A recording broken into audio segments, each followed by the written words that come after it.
Admiral Sarah Chen stood at the observation deck of Luna Station, watching the pale blue marble of Earth rotate slowly beneath them. The sight never failed to humble her, even after 15 years of service in the Terran Defense Force. Behind her, the soft hum of the station's life support systems mixed with the distant chatter of communications officers monitoring deep space frequencies. It was a sound that had become as familiar as her own heartbeat, the soundtrack of humanity's self-imposed isolation. The holographic display flickered to life beside her, casting an ethereal blue glow across her weathered features. Commander Marcus Torres materialized, his expression grave as always when discussing the war that had been raging across the galaxy. For the past 7 years, Admiral, we're receiving another transmission from the Galactic Council, he reported, his voice carrying the weight of countless similar conversations. Sarah didn't turn from the viewport. She'd heard this request dozens of times before, each plea more desperate than the last. Let me guess they want us to reconsider our neutrality stance and join their alliance against the Void Reapers. The name alone sent a chill through the station's crew, even in isolation. Humanity had heard the whispers of entire star systems going dark, civilizations that had stood for millennia reduced to cosmic dust in mere hours. This time it's different, Torres continued, his voice dropping to barely above a whisper. The transmission came from Proxima Centauri, the Kepler colony there. It's gone, Admiral, completely sterilized. The Reapers are only 4 light years away now. The cup of coffee in Sarah's hand began to tremble slightly.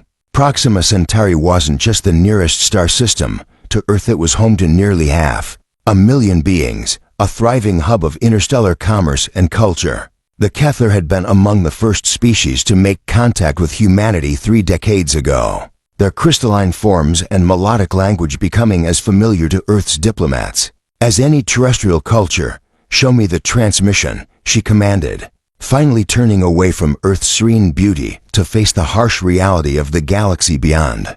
The hologram shifted, revealing the final moments of Proxima Station. The Kepler commander's usual prismatic shimmer had dulled to a sickly gray, his harmonic voice cracking with static and terror. This is Commander Ziffel of Proxima Defense. The Void Reapers have breached our outer perimeter. Their ships, they're not like anything we've seen before. They don't just destroy, they consume. They're feeding on our star itself, draining its energy to power their fleet. We estimate Earth has perhaps 72 hours before they reach the Sol system. The Council's final request to humanity: please, for the sake of all sentient life, break your isolation. We need the legendary ingenuity that conquered your own world. We need the transmission cut to static, leaving only the cold silence of space. Sarah closed her eyes, feeling the weight of 6 billion human souls pressing down upon her shoulders. Humanity had chosen isolation not out of cowardice, but out of hard-learned wisdom. The species that had nearly destroyed itself with 2 world wars, that had brought their own planet to the brink of environmental collapse, had looked out at the stars and made a collective decision. They would not export their capacity for destruction to the cosmos. But now the cosmos was bringing destruction to them. Admiral, Torres said softly, the President is calling an emergency session of the Global Defense Council. They're asking for your recommendation. Sarah walked to the central command station, her fingers dancing across the haptic interface as she called up Earth's defense grid. The planet was surrounded by a network of orbital platforms, each one a marvel of human engineering. Fusion reactors powerful enough to light up entire continents. Particle beam weapons that could punch through a kilometer of solid titanium. Shield generators that could deflect asteroid impacts. It was a fortress that had taken decades to build, a testament to humanity's determination to never again be caught defenseless. Yet as she studied the tactical displays, Sarah felt a cold certainty settling in her chest. The Void Reapers had consumed civilizations far more advanced than humanity. The Zephyrian Empire had ruled 1,000 worlds for 10,000 years, before falling in less than a week. The quantum-manipulating ethereals had bent spacetime itself to their will, only to watch helplessly as their reality was unraveled by the Reapers' incomprehensible technology. Torres, pull up the classified files on Project Lazarus, she ordered, her voice steady despite the turmoil in her mind. The commander's eyes widened. Project Lazarus was humanity's deepest secret, a contingency plan so terrible that its very existence was known to fewer than a dozen people in the entire solar system. Admiral, are you sure? The Council expressly forbade any consideration of. The Council made those restrictions when the war was someone else's problem, Sarah interrupted. Now the problem is knocking on our door, and we have less than 3 days to find an answer. The files materialized before them, layer upon layer of theoretical physics and experimental data that represented the darkest chapter in human scientific achievement. At its core, Project Lazarus was simple in concept. If humanity couldn't defeat the Void Reapers through conventional warfare, they would drag them down into mutual destruction. The project had been inspired by the old human doctrine of mutually assured destruction, but scaled up to a galactic level. The stellar compression device, Torres breathed, reading through the specifications. Dear God, Sarah, this would turn our sun into a hypernova. The resulting explosion would sterilize everything within 50 light years, including Earth. Sarah added grimly, but it would also take out the Reaper fleet. Sometimes the only way to win is to ensure your enemy loses too. As she spoke, alarms began blaring throughout the station. The communications array lit up with incoming transmissions from observatories across the solar system. Sarah's blood ran cold as she read the reports. Massive gravitational distortions detected at the edge of the system. The Void Reapers hadn't waited 72 hours. They were already here. On the main display, the first grainy images began to resolve. The Reaper fleet was unlike anything in human experience or imagination. Their ships seemed to exist in a state of constant flux, their surfaces rippling like liquid metal while geometric patterns of impossible complexity danced across their hulls. They moved through space not by conventional propulsion, but by somehow folding reality around themselves, leaving tears in spacetime that glowed with an unholy light. How many? Sarah asked, her voice barely audible over the klaxons. Sensors are having trouble getting an accurate count, Torres replied, his fingers flying over the controls. The ships seem to exist in some kind of quantum superposition. We're reading anywhere from 12 to 1200 vessels, depending on which measurement we use. Sarah felt a laugh building in her throat, not of humor, but of the kind of hysterical recognition that comes when facing the impossible. Humanity had spent centuries trying to understand the universe, cataloging its laws and limitations. Now they were facing an enemy that apparently operated outside those laws entirely. Signal the fleet, she ordered. All ships to battle stations. And Torres, activate the Lazarus protocol. If we're going to die, we'll take them with us. But even as she gave the order, Sarah found herself staring once more at the image of Earth turning peacefully in the void. Somewhere down there, children were playing in parks, lovers were walking hand in hand, scientists were pushing the boundaries of knowledge, and artists were creating beauty that had never existed before. All of it would be gone in the next few hours, reduced to cosmic dust by an enemy they had tried so hard to avoid. The irony wasn't lost on her. Humanity had stayed out of the galactic war to preserve themselves, but their isolation had only delayed the inevitable.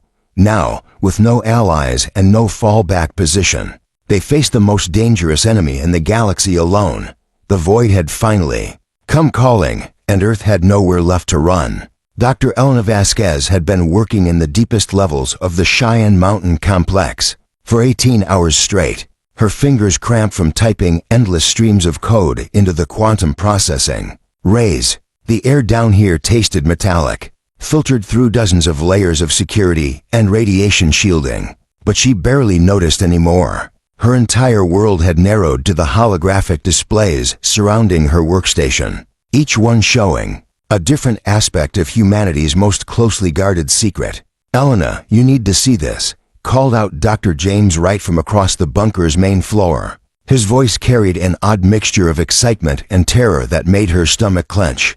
James had been her research partner for over a decade, ever since they'd both been recruited into the Black Project, immediately after completing their doctorates. If something could shake his usual academic composure, it was either very good news or catastrophically bad. She pushed back from her workstation, her joints protesting after hours of hunching over the controls. The Lazarus bunker was a marvel of engineering, carved directly into the mountain's granite core and lined with metamaterials that could contain the energies they were preparing to unleash. But right now, it felt more like a tomb, a fitting place for humanity's final gambit. The preliminary scans of the Reaper fleet are coming in, James continued, his voice dropping to a whisper as she approached his station. Elena, I don't think they're what we assumed them to be. The main display flickered to life, showing a composite image assembled from dozens of Earth's most advanced telescopes and sensor rays. The Void Reaper ships hung in space like malevolent jewels, their surfaces seeming to shift and flow with patterns that hurt to look at directly. But it wasn't their appearance that made Elena's breath catch, it was what the deep skin analysis revealed about their composition. My God, she whispered, her hand instinctively reaching for the pendant around her neck, a gift from her grandmother, one of the few things that still connected her to the world above. James, are you seeing what I'm seeing? The spectral analysis was impossible to ignore. The Reaper ships weren't constructed from any known materials. Instead, they appeared to be composed of compressed spacetime itself, folded and twisted into configurations that existed in more dimensions than human mathematics could properly describe, but scattered throughout their structure, like fragments of light in an ocean of darkness, were traces of familiar elements: iron, silicon, carbon, the building blocks of worlds and civilizations. They're not just destroying planets, Elena said, her voice barely audible. They're incorporating them. Every world they've consumed, every species they've eliminated. They're still there, somehow, compressed down into those ships. James nodded grimly. The energy signatures match too. Each ship contains the compressed matter of roughly 50 to 60 worlds. Elena, if we're right about this, then every Reaper vessel is essentially a graveyard containing billions of souls. The implications hit her like a physical blow. The Void Reapers weren't just conquerors, they were collectors. Every civilization they encountered was added to their growing fleet, their knowledge and memories preserved in some twisted form of immortality. The Kethler from Proxima Centauri, the ancient Zephyrians, the reality-bending ethereals, all of them were still out there, trapped within the hulls of ships that had once been their homes. Dr. Vasquez, the voice came from behind her, making both scientists jump. General Patricia Morrison stood in the bunker's entrance, her uniform crisp, despite the chaos unfolding above. Morrison was the military liaison for Project Lazarus, a career soldier who'd seen action in the Mars colonial wars and the Titan rebellion. If she was here personally, it meant the situation had escalated beyond their worst projections. General, Elena acknowledged, trying to keep her voice steady. We've just made a significant discovery about the enemy fleet structure. Morrison's expression didn't change, but Elena caught the slight tightening around her eyes. I'm afraid we have more immediate concerns, Doctor. The Reaper fleet has begun moving toward Earth. Our estimates put them at Mars orbit within 6 hours. 6 hours. Elena felt the room spin slightly as the timeline compressed even further. They'd been counting on at least a day to complete the Lazarus protocol preparations. The stellar compression device was incredibly complex, requiring precise calibration of gravitational field generators positioned throughout the solar system. A single miscalculation could result in a premature detonation that would accomplish nothing except humanity's suicide. There's more, Morrison continued, her voice taking on a tone that Elena had learned to associate with very bad news. We've detected energy signatures suggesting the Reapers are preparing to communicate. Communicate? James looked up from his displays, confusion evident on his face. They're trying to talk to us? Not exactly, Morrison replied, activating a portable holographic projector. They're broadcasting something, a signal that's being transmitted directly to every inhabited world in the galaxy. Simultaneously, our xenolinguistics team is calling it the most complex linguistic construct they've ever encountered. The hologram resolved into a figure that made Elena's heart skip a beat. It was unmistakably humanoid, but something was wrong with the proportions. The being stood roughly 8 feet tall, with elongated limbs and a face that seemed to shift between different species characteristics. As she watched, She realized with growing horror that it wasn't shifting, it was composite. The eyes belonged to a Kethler, the facial structure was clearly Zephyrian, and the hands were human. This is what they've become. The entity spoke, its voice a harmonious blend of every species Elena had ever heard. This is what you will become. We are the convergence, the inevitable endpoint of all evolution. We offer not death, but transformation. Your uniqueness will be preserved, your knowledge cataloged, your essence made eternal within our collective consciousness. The transmission continued, but Elena had stopped listening.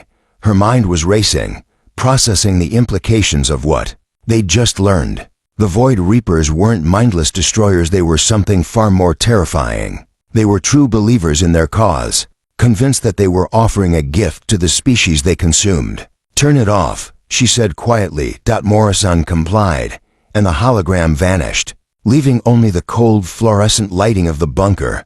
Elena turned to James, seeing her own realization reflected in his eyes. We can't use Lazarus, she said, the words feeling like stones in her throat.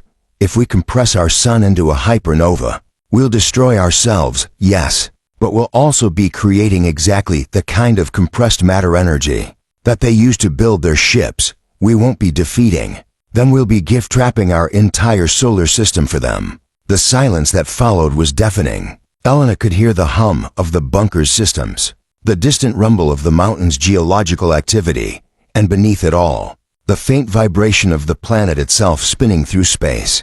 All of it would be gone soon, added to the growing collection of the convergence. Then what do we do? James asked, his voice cracking slightly. If we can't fight them, and we can't destroy them, what's left? Elena looked at the displays around them, showing the approaching fleet of impossibly advanced ships. Then she looked at her own hands, still stained with the coffee she'd spilled hours ago, when the first alarms had sounded. Such a small, human detail in the face of cosmic horror. We do what humanity has always done when faced with impossible odds, she said, surprised by the steadiness of her own voice. We improvise, we adapt, we find the flaw in their perfect system, and we exploit it. She turned to Morrison, decision crystallizing in her mind. General, I need you to get me direct communication with Admiral Chen, and I need access to the Prometheus archive. Morrison's eyes widened. The Prometheus archive was humanity's most classified database, containing every piece of xenological data they'd collected over 30 years of contact with alien civilizations. It was also strictly compartmentalized, with access limited to a handful of individuals with the highest security clearances. Doctor, the archive is our only hope, Elena interrupted. If the convergence has absorbed every major civilization in the galaxy, then somewhere in their collective consciousness is the knowledge of how to defeat them. Species don't just roll over and die, they fight back. And if even one of those species found a weakness, a way to resist assimilation, then that knowledge is still out there, trapped inside those ships.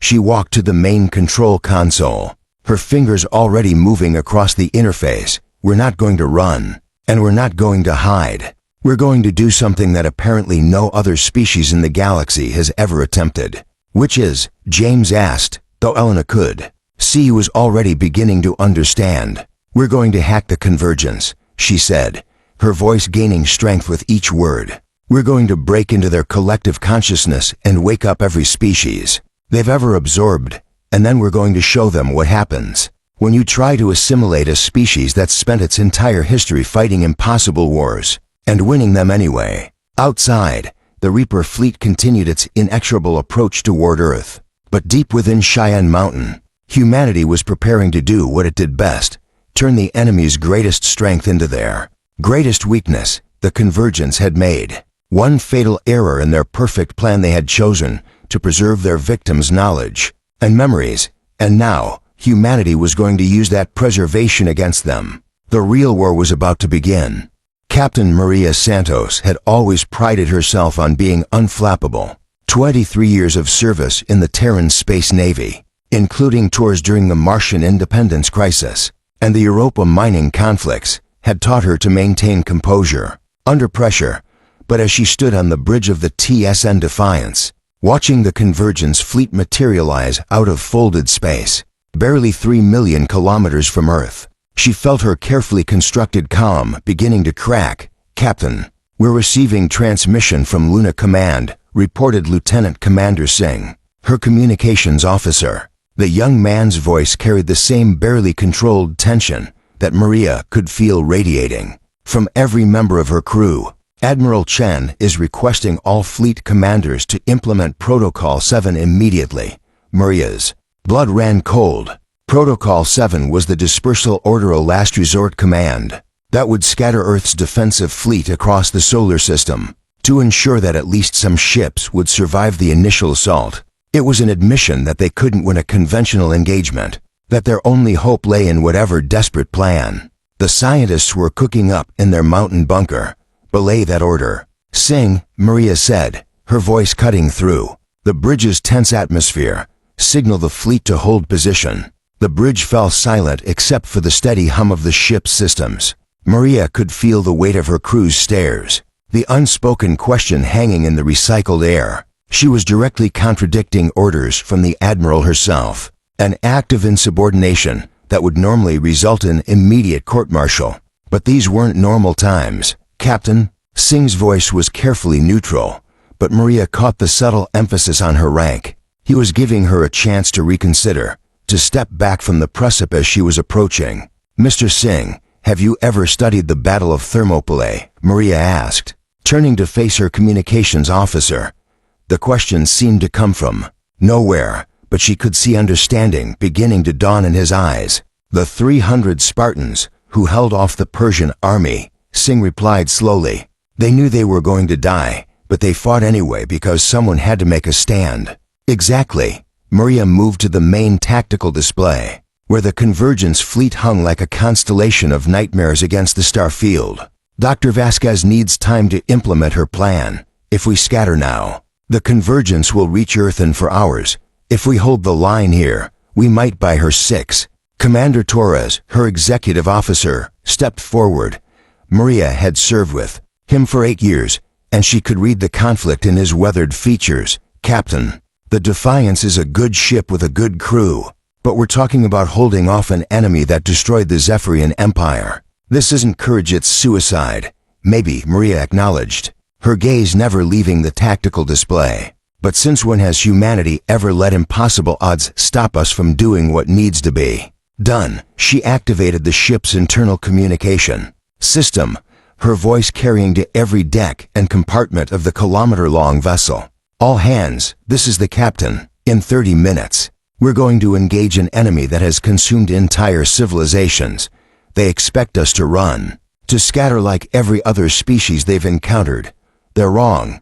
Maria paused, thinking of the family she'd left behind on Earth, her daughter Sophia, who was studying xenobiology at the University of New Geneva, her elderly father, who still tended his garden in the rebuilt city of Sao Paulo, all of them depending on her to buy them just a few more precious hours. The Convergence believes that resistance is futile, that assimilation is inevitable. They've never faced humanity before. They've never encountered a species that looked at certain death and said, "Not today." We're going to show them that there are some things in this universe that can't be conquered, can't be absorbed, can't be made to kneel. She could feel the change in the ship's atmosphere, the subtle shift as fear transformed into determination. It was something she'd seen before. In the darkest moments of previous conflicts, humanity's greatest strength wasn't their technology or their tactics, it was their absolute refusal to give up, even when giving up was the only logical choice.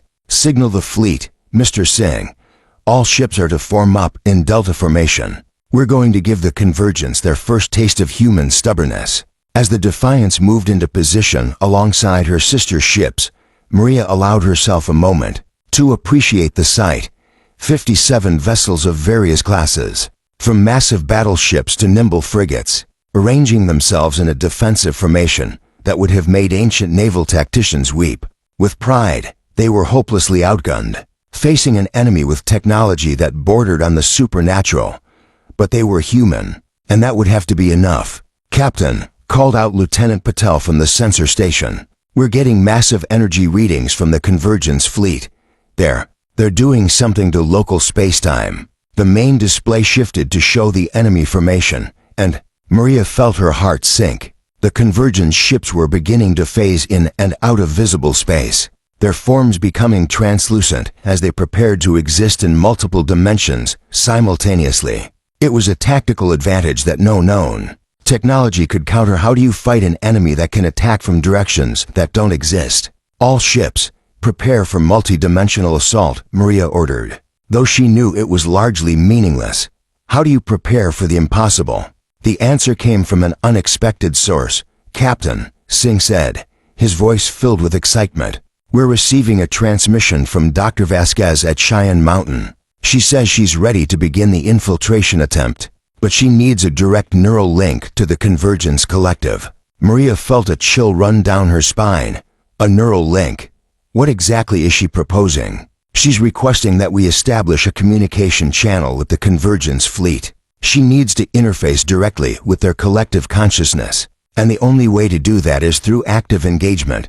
The implications were staggering. To establish a neural link with the Convergence would require dropping their shields, opening their communication arrays to direct contact with an enemy that had absorbed the knowledge of countless civilizations. It would be like inviting a virus into their ship's computer systems, except this virus had the accumulated knowledge of half the galaxy.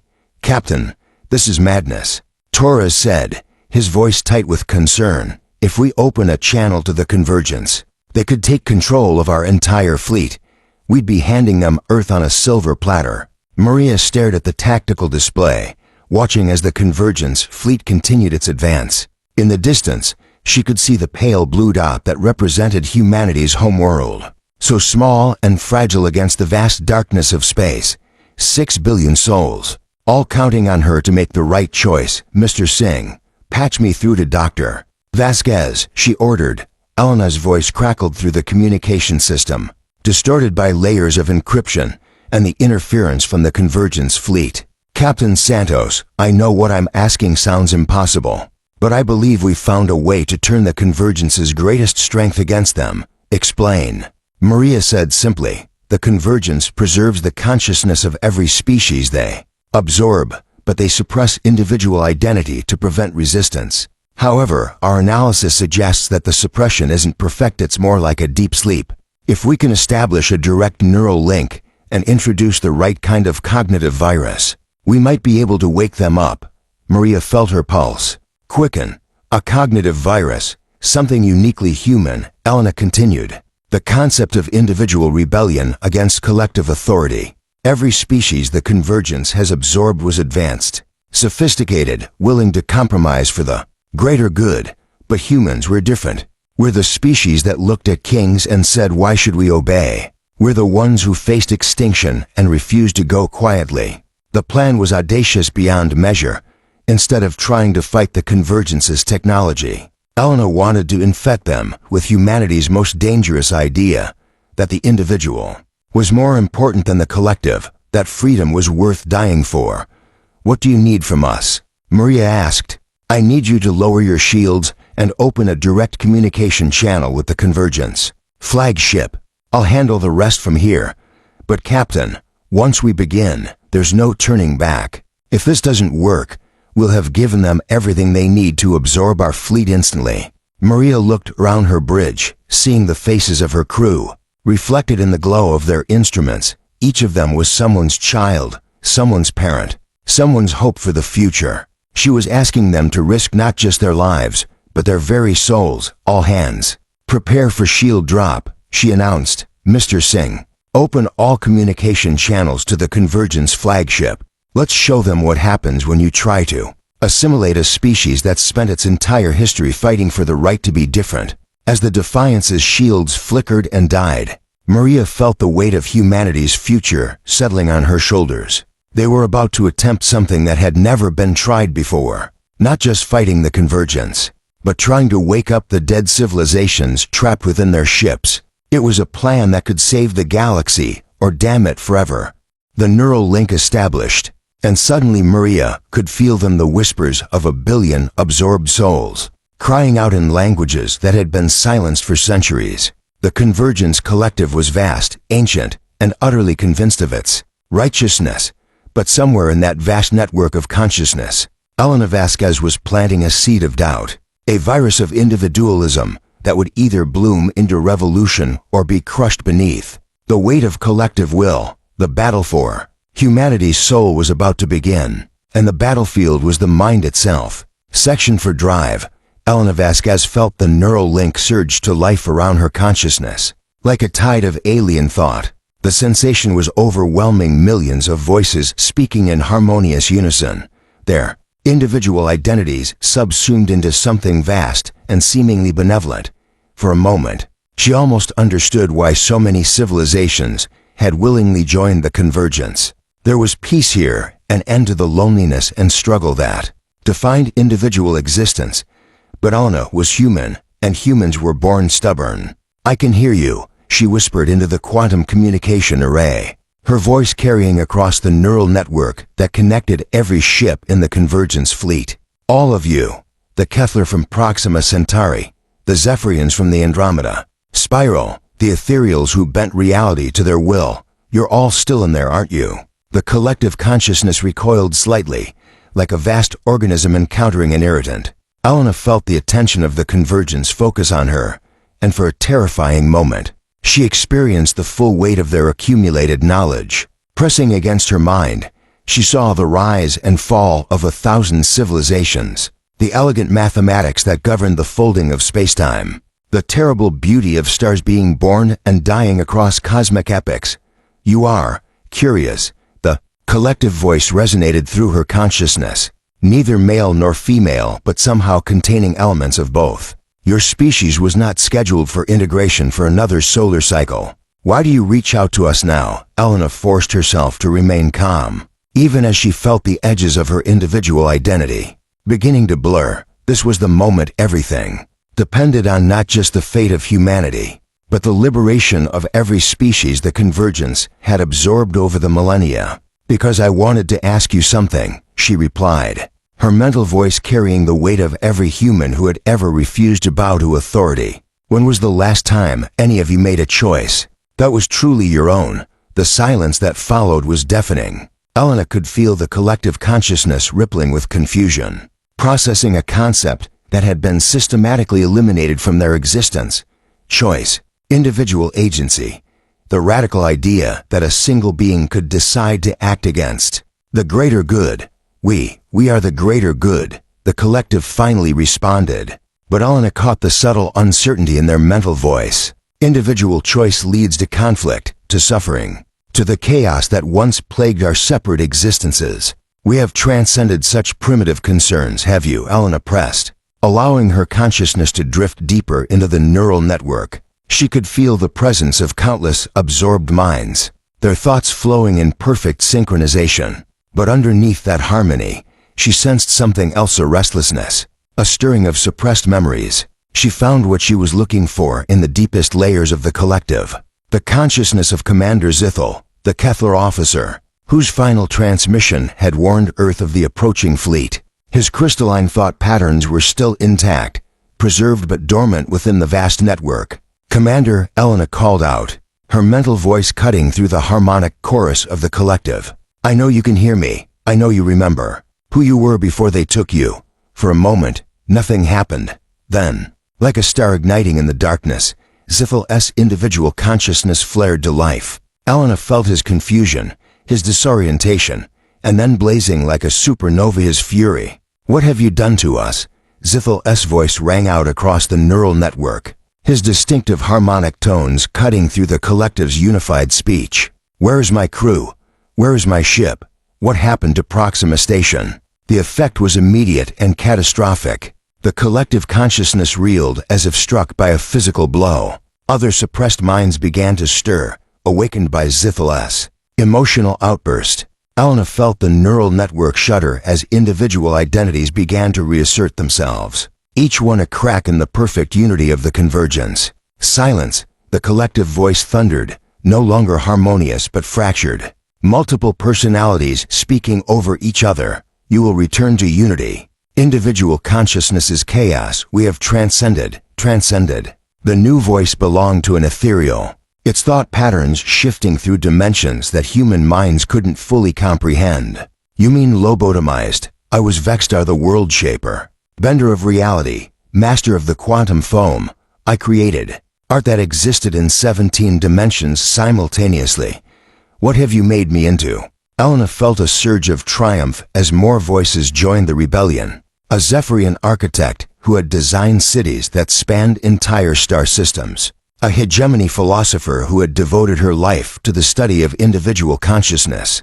A Christech engineer who had built machines that could think and feel.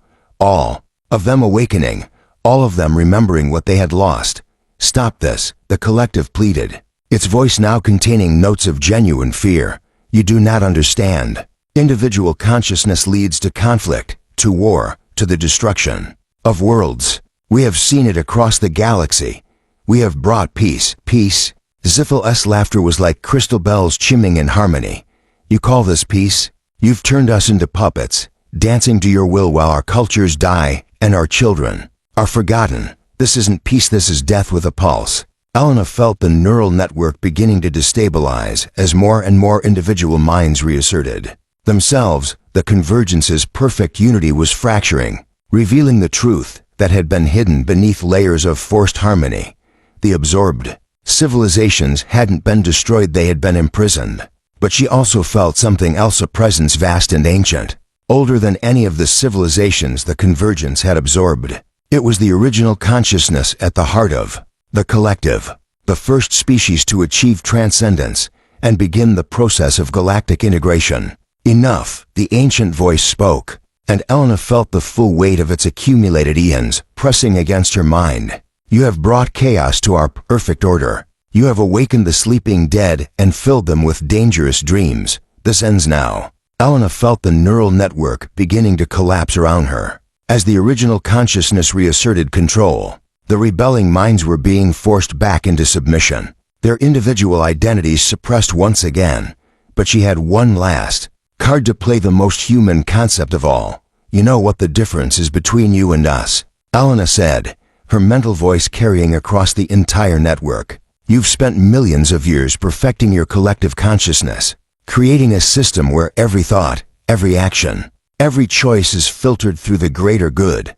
But we humans, we've spent our entire history learning how to say no. She opened her mind completely, not to the collective, but to every individual consciousness trapped within the network. She showed them something the convergence had never encountered, the memory of a single human, standing in front of a tank in Tiananmen Square, a young woman refusing to give up her seat on a bus, a scientist choosing to publish dangerous truths rather than comfortable lies, a million small acts of rebellion that had shaped human history. This is what we offer, Elena continued, her consciousness blazing like a beacon in the neural darkness.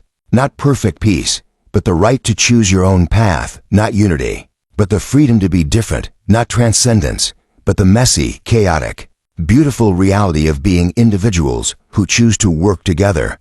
The effect was immediate and irreversible.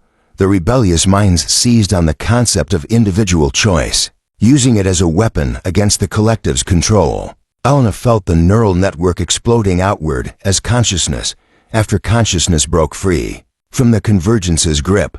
But the victory came at a cost. The strain of maintaining the neural link while fighting the collective's influence was tearing Elena's mind apart. She felt herself fragmenting, her individual identity beginning to dissolve into the chaos of the awakening network. Elena, the voice belonged to Dr. Wright, calling to her from the bunker at Cheyenne Mountain. Elena, you need to sever the connection. The neural feedback is going to kill you. But Elena couldn't stop, not now, when she could feel entire civilizations awakening from their enforced slumber. Not when she could sense the convergence fleet beginning to turn on itself, as the absorbed minds seized control of the ships that had once been their prison. Tell them, she managed to whisper, her voice barely audible over the quantum communication. Array, tell them that humanity kept its promise. Tell them we didn't let the galaxy burn. The last thing Elena saw before her consciousness scattered like stardust was the sight of the convergence fleet tearing itself apart. Ships that had once moved in perfect harmony now turned their weapons on each other as the liberated civilizations sought to reclaim their freedom. The collective consciousness that had ruled the galaxy for millions of years was dying, consumed by the very chaos it had sought to eliminate. Above Earth, Captain Santos watched in amazement as the enemy fleet dissolved into civil war. Convergent ships flickered between dimensions as their crews fought for control, some trying to maintain the collective while others sought to break free entirely. The perfect unity that had made them unstoppable was gone, replaced by the beautiful, chaotic, utterly human concept of individual choice. Signal from Admiral Chen, Singh reported, his voice filled with wonder. All convergent ships are standing down. They're requesting asylum. Maria felt tears streaming down her face as she watched former enemies become refugees, their crews finally free to choose their own destiny. In the depths of Cheyenne Mountain, Dr. Elena Vasquez had made the ultimate sacrifice, giving up her own consciousness to liberate an entire galaxy. Humanity had stayed out of the Galactic war until the enemy knocked on their door. But when they finally entered the conflict, they had ended it not through superior firepower or advanced technology, but through the simple revolutionary idea that every being had the right to choose their own path. The galaxy would never be the same, and for the first time in millions of years, that was exactly as it should be.